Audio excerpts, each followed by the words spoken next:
I did psychic surgery around her ankle, like removing all of the bits around there. And I spoke light language to this energy as well, which felt very like snake-like. And so I was able to speak to that energy and remove it whilst doing the psychic surgery. And then she left, and then she messaged me the next day saying, "Oh, I have no pain in my ankle. I slept like a baby for the first Wow. time in months." I know in hypnotherapy as well that, we our saying is what we hide becomes crippled inside. And so it becomes physical. These emotional pains actually show up as physical pains. Hi, everyone. I am Julie Edmonds, your host of Channeled, tapping into the wisdom of your soul.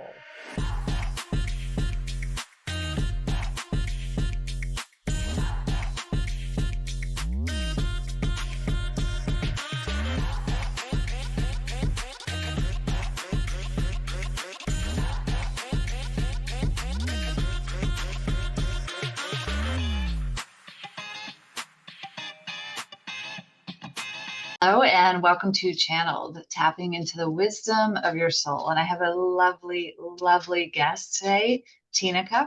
She is from New Zealand, and she is a multi-dimensional healer, light language channel, intuitive artist, and a mentor.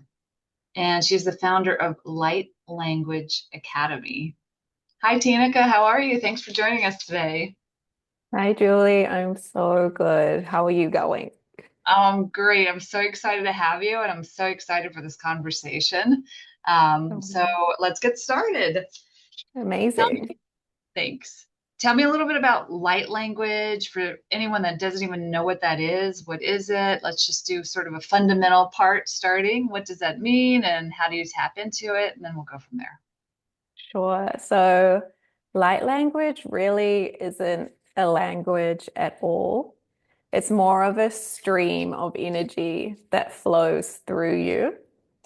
And I like to ask the question of, if our soul could speak, what language would it use?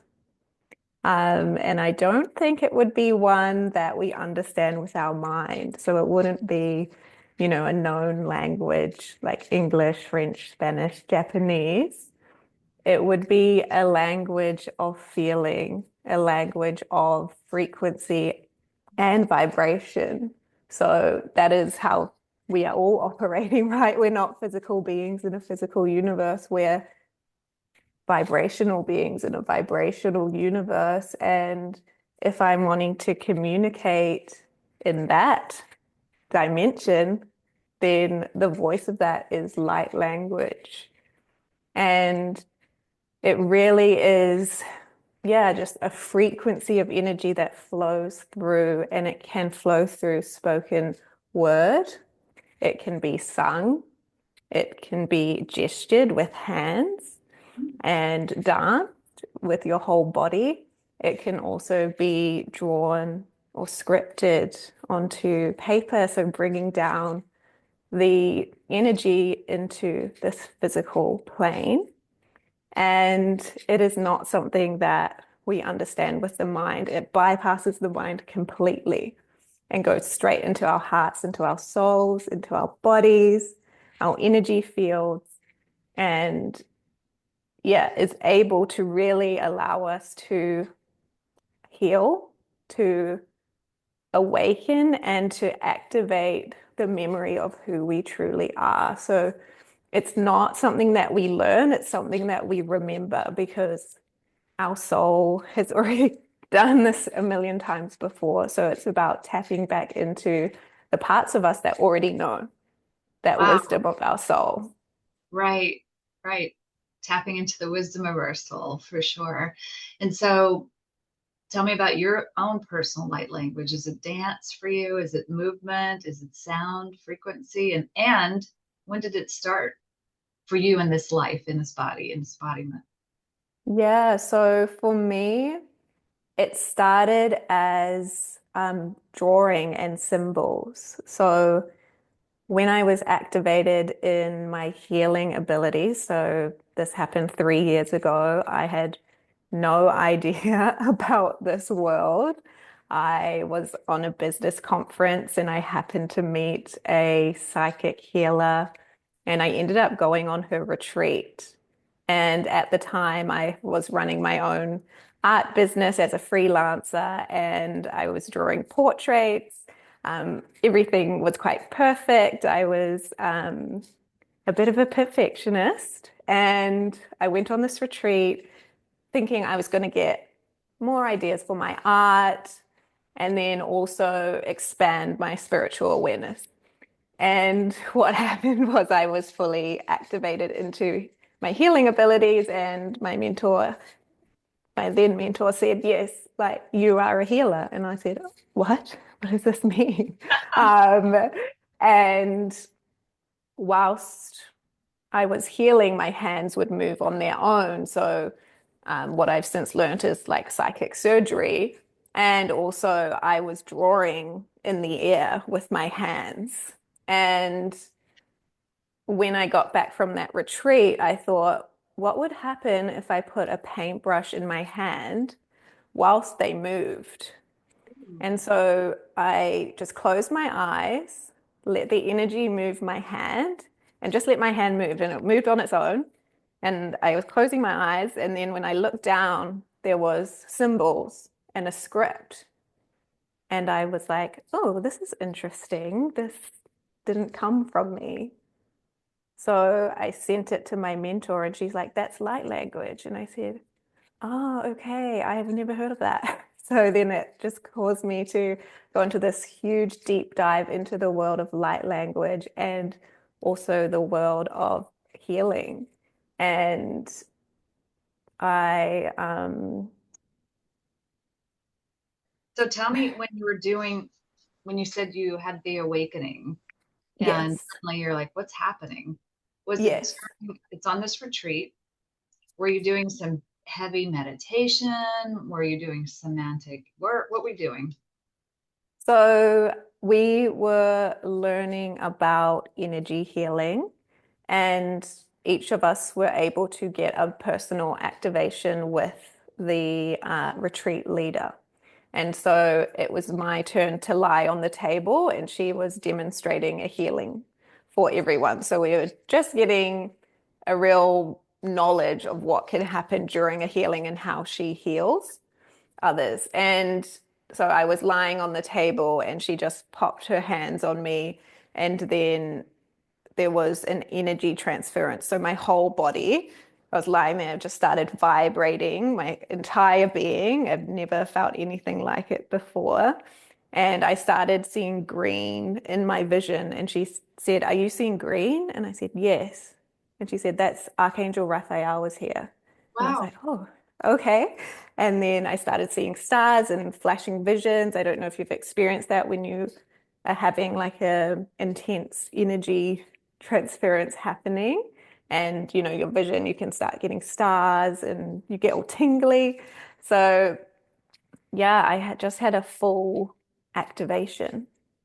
Wow. And so there was no question that that was happening, so you couldn't tell yourself, I'm making this up. This is like almost on a subconscious, unconscious, higher conscious level where it's just sort of you were allowing though. So you were allowing and opening up this channel. Yes, exactly, too. And I must have been ready at that moment. I think it's divine timing. It's always divine timing, I believe, for when Yes, you're ready. Wow. Okay. And so totally. from that moment, did it scare you? How did you feel? Like love, scared, fear? I cried so much, Mm, and it was like this huge release of, this is the love that I have always been looking for outside of myself. wow. And so for the first time, I felt unconditional love, and it felt like home. So I feel like And you're doing like a coming home, reconnection to your home, remembering who you are, honestly. 100%. And that didn't come from anywhere outside of me. It was within me. I felt it. And there was no denying it, like you say. It was truth. And then after, how long did that feeling last? And then what happened? Did you continue to have to meditate to get back into that state? Like, do you have to act it for the light language? Is it something that, oh, I remember and now I can just do it all the time? Or, how did you get better at? So, yeah, so for me, my heart was so open after that experience. And I was like, I am me. I am open and I love Ah, that's so everything good. So and I good. love love. I am love, and that is definitely an opening. And then it is up to us to continue to be in that frequency and practice being in love. And for that moment, because I just felt like I'm communicating to spirit, they're communicating with me. I was obsessed. It was something that I'd always been looking for. So it was like a rabbit hole for me in terms of learning more. I But it wanted was to like learn such a more. comfortable, almost a remembering that it's like, of course, this is the way it's supposed to be. Now, for the listeners, they might be thinking, was there plant medicine involved here? No, no plant medicine. And a lot of my family and friends were obviously like, were you under the influence? Had you been drinking? And I was like, no, this happens completely sober. And yeah. That's great. And so now, fast forward, here we are. You were mentioning to me prior to this podcast recording, you were walking on the beach, putting your feet in the ocean and connecting and activating your light language.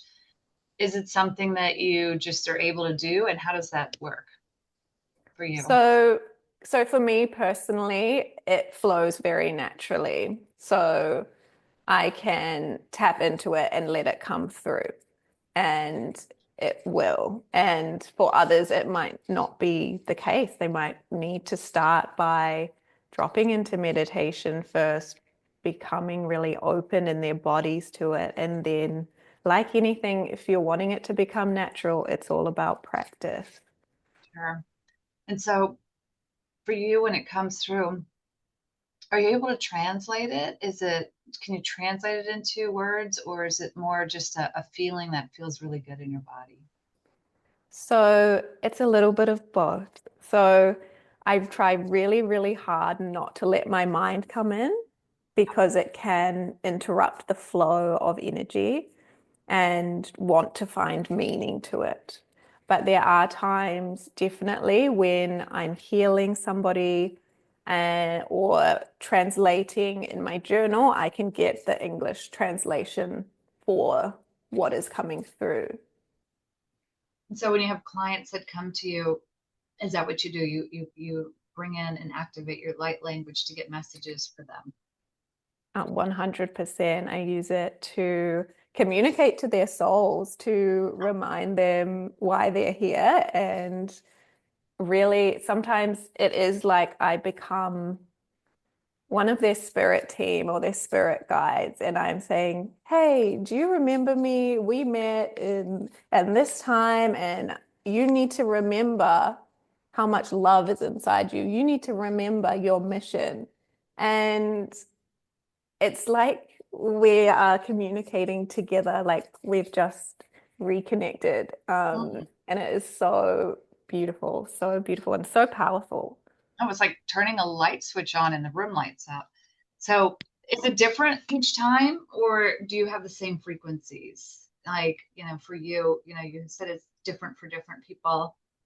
Do you feel like it's the same sort of sound and movement, or is it It can be repetitive? completely different. We're all so unique. So, depending on the situation, if I'm just working with one person, it's like I'll need to drop into frequencies that their soul has experienced, that they vibrate at.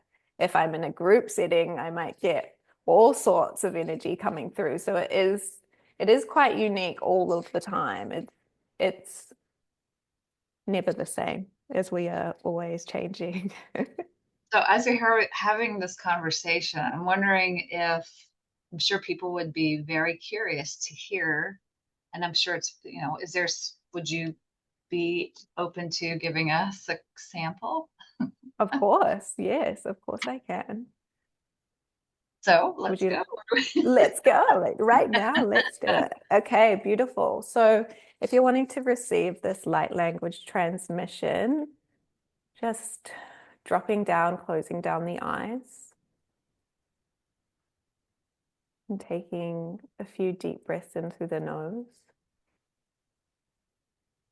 and letting it out through the mouth.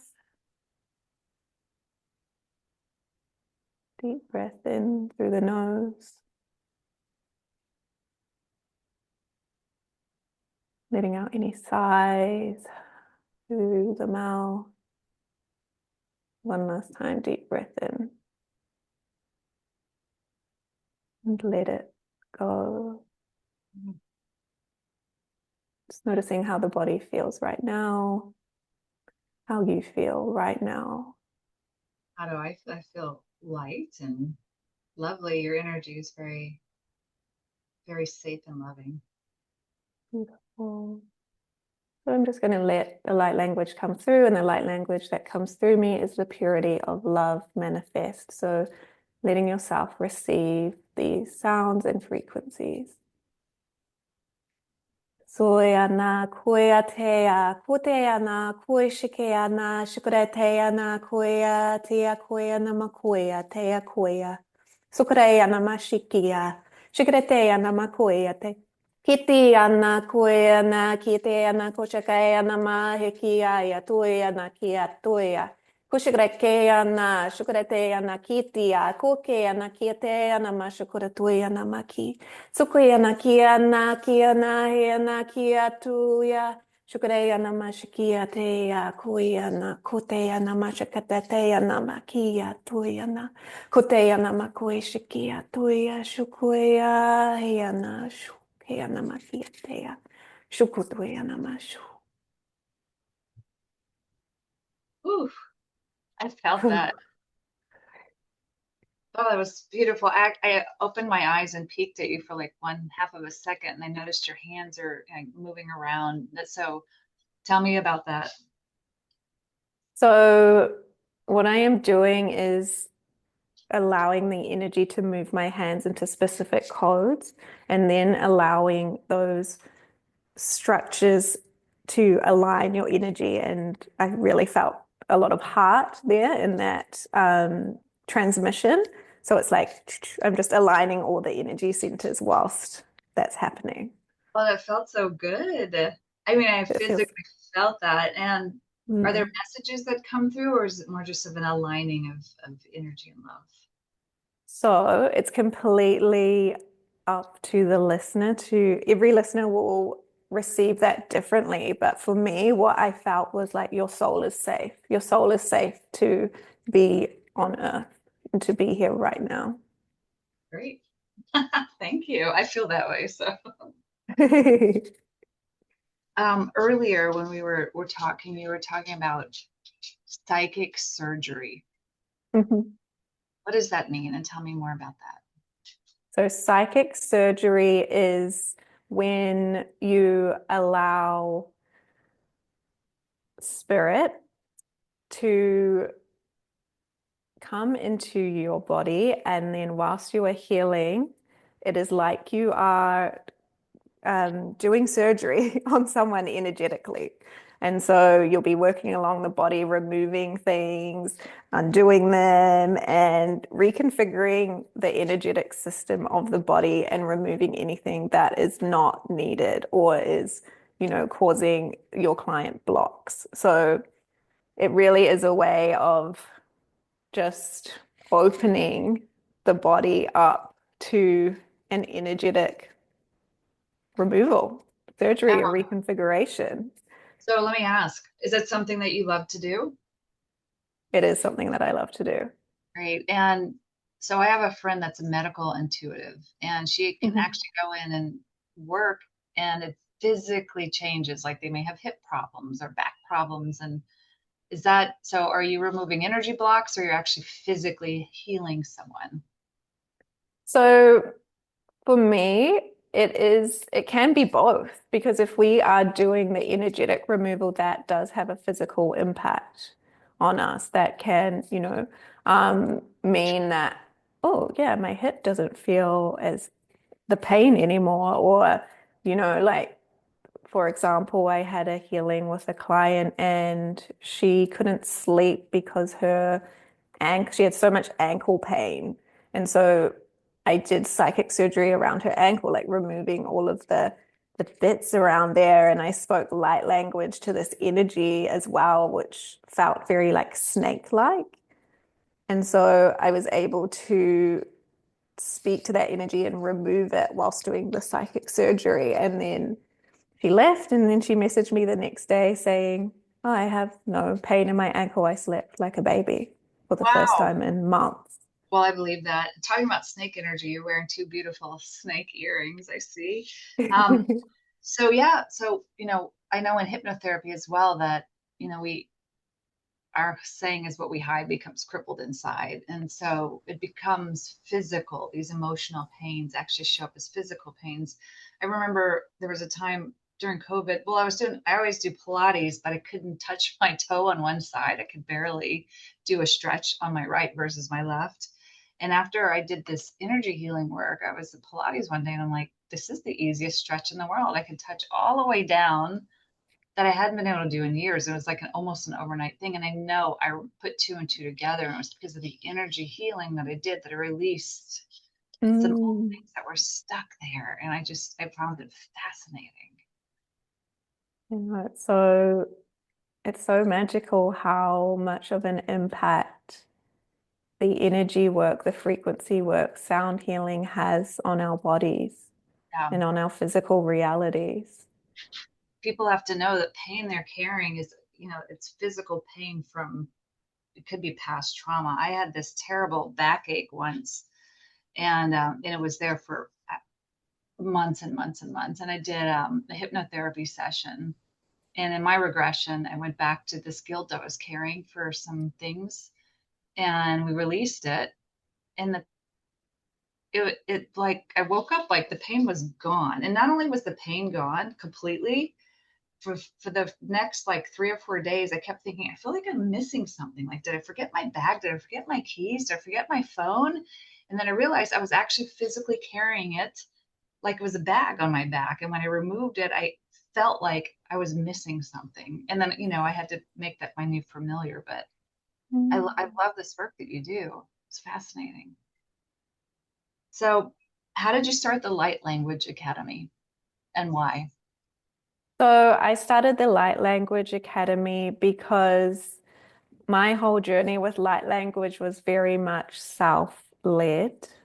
I found out a lot of things on my own, and it was quite a lonely place because there wasn't many people talking about it. And I created Light Language Academy because I feel like this is a tool that we can all access, and it is something that allows you to connect to your soul, to your true self so quickly and pretty effortlessly. And everyone should have access to a tool like that. And it just contains all the experiences that I've gone through that help me tap into light language easily. So going on that journey with a mentor and also with some lovely like-minded people around you is really powerful and supportive, because learning light language sounds so strange and it Well, it sounds does sound weird. strange to someone that's never heard it before, but anything's Yes. weird to someone who hasn't heard about whatever that thing is, until they become familiar with it.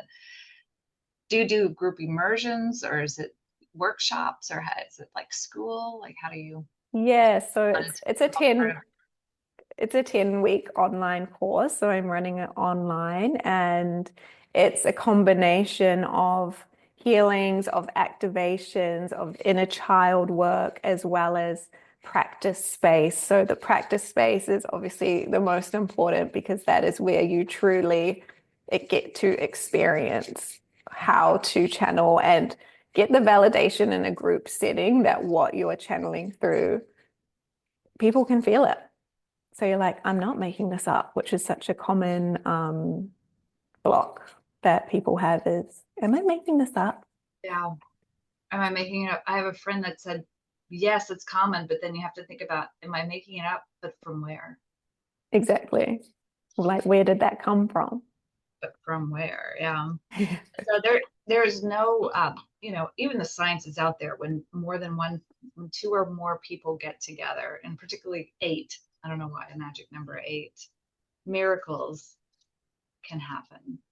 Have you experienced that? And tell us about that. Ooh, that is such a beautiful question. So, the miracles of group work.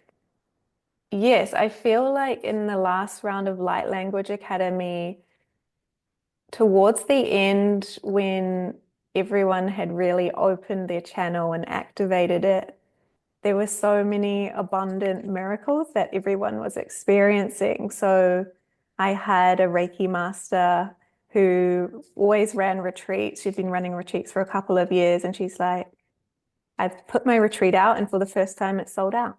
Wow. And then another client, she's a writer and a poet. And after she opened her channel for the very first time, she spoke light language. She had a writing opportunity land in her lap.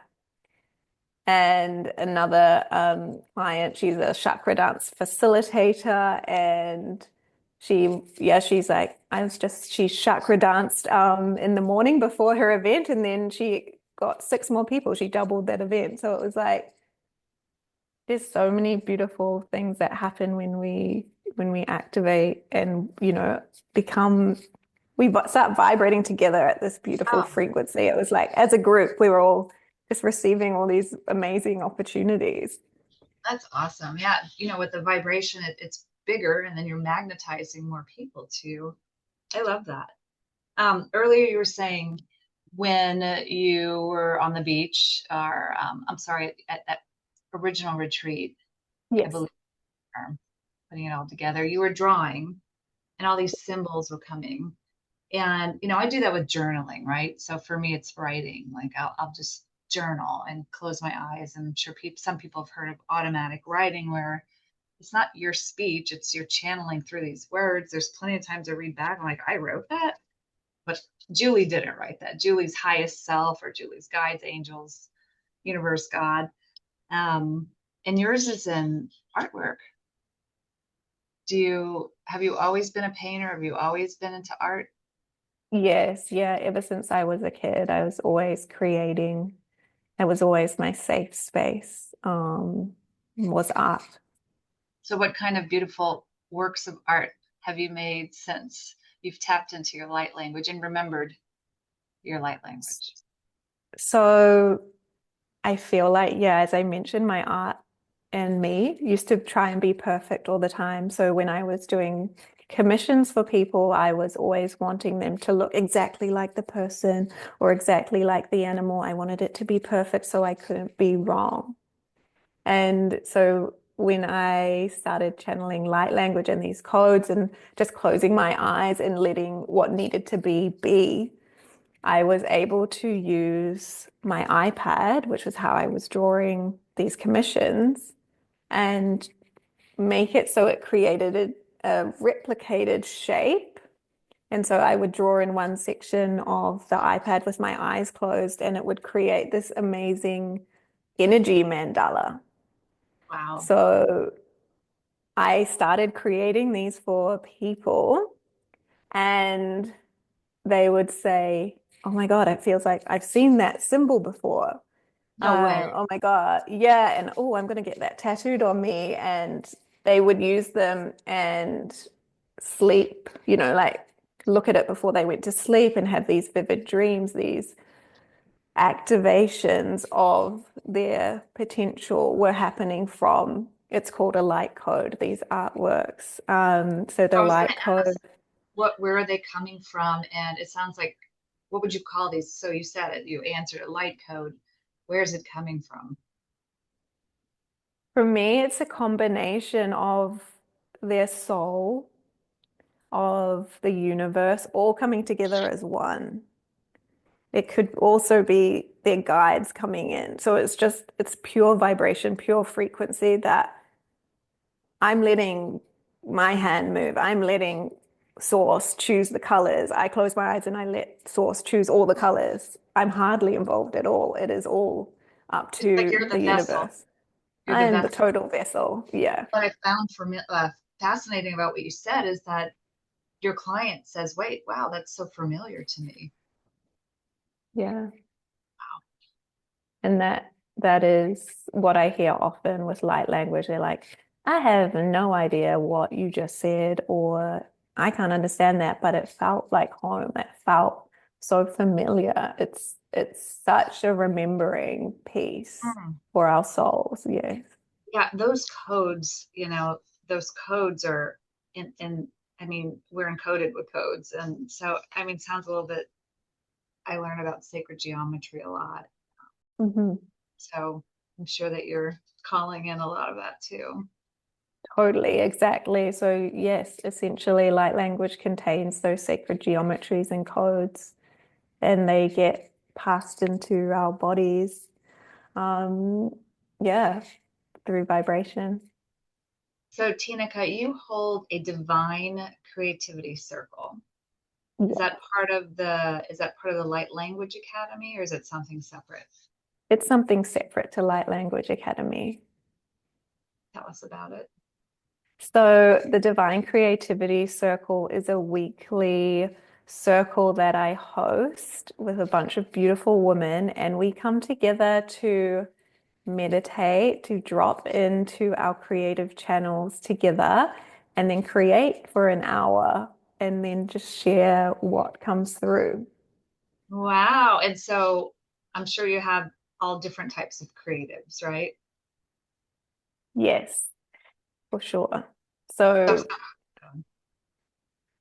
so yeah, it's honestly anyone that feels like being creative. So I've got artists who, create art for a living, and I've also got um people that have, 9 to 5 jobs that they come and access their spiritual channel, really, and they just are in the energy of something that their 9 to 5 just doesn't provide. So it's such a beautiful space. I think it's so important for us on this earth to always be able to tap into that divine creative space. And for me, I've always been a writer, and I've always been drawn to healing. And I went into, a lot of, I've, I've run a large sales organization, but I've sometimes been drawn away from my spiritual side, and it's just go, go, do, do. And then the other sides, you're like plunging deep into like this outer space. And I Yes. found connecting the two and bridging the gap is where the magic happens, because I can use my logical sense, but then I can take in the creativity, my intuition, let it flow to make some type of magic. So I know you had a corporate career in London, and now you've journeyed off into this. So tell me about you bridging your gap between the two.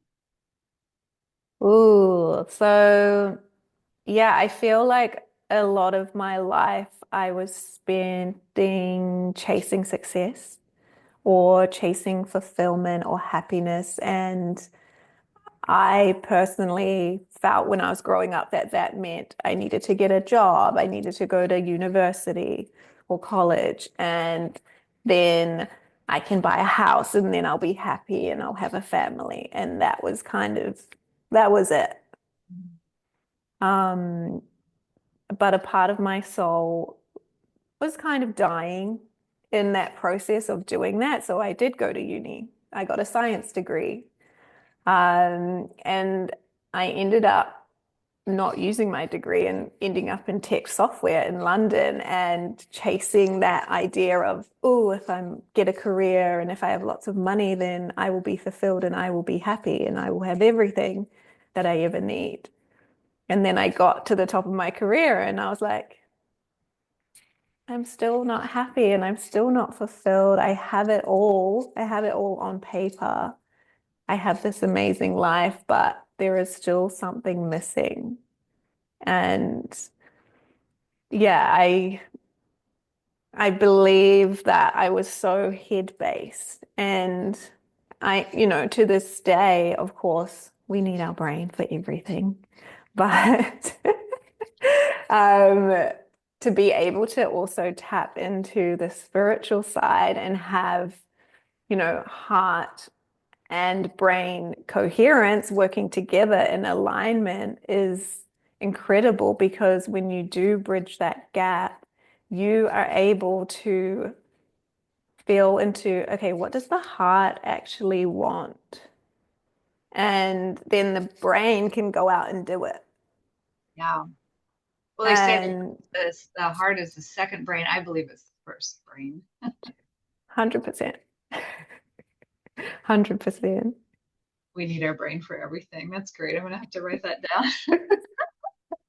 Like But sometimes it can go on holiday. It can go on holiday when we're wanting to really tap into the heart. Um, but yeah, I think going from like head-based decision making to feeling-based, heart-based, and then bringing them together means that you are living a life that you want to live that feels good, right? Because the heart knows more than the brain of what feels good. yeah, no, it's true. Well, it's just being able to tap into that too and trust it for the most part. So I have a question for you. Do you have daily practices? Like, do you wake up in the morning and do something every single day? Like just something that listeners could say, wait, I can do that too. For sure. So I am I'm very feelings based, so I can change my morning routine a lot. But my first port of call, whenever I want to start my day, is to set an intention of how I would like my day to unfold. And then I love to move my body in some way, whether that is going for a walk or doing Pilates or yoga or whatever it is that I feel like doing. And then being in nature. Being in nature. If there's one thing that I can recommend to come back to yourself, it is being in nature. Well, it's scientifically proven. So it grounds you, it drops your blood pressure, it resets your nervous system, it slows your brain down, provides clarity, it opens your heart. And all nature sounds, I believe, are 528 hertz, which is the love frequency. So I listen to ocean waves when I go to bed at night. Oh, And that really soothes my soul. yeah. Yeah, beautiful. And of course, I speak light language daily as well to just really come back to myself, whether that is, just walk, singing as I'm walking, letting the sounds come through and tones. And there's so many different light language meditations out there as well that you can listen to. And I've got a few short ones on YouTube too, just to Oh, get you into the spirit of yourself, you know? and if someone's just listening and not watching, Tinaka's moving and shaking her shoulders back and forth. That's great. So if there's one big message that listeners can take away from this conversation, what would it be?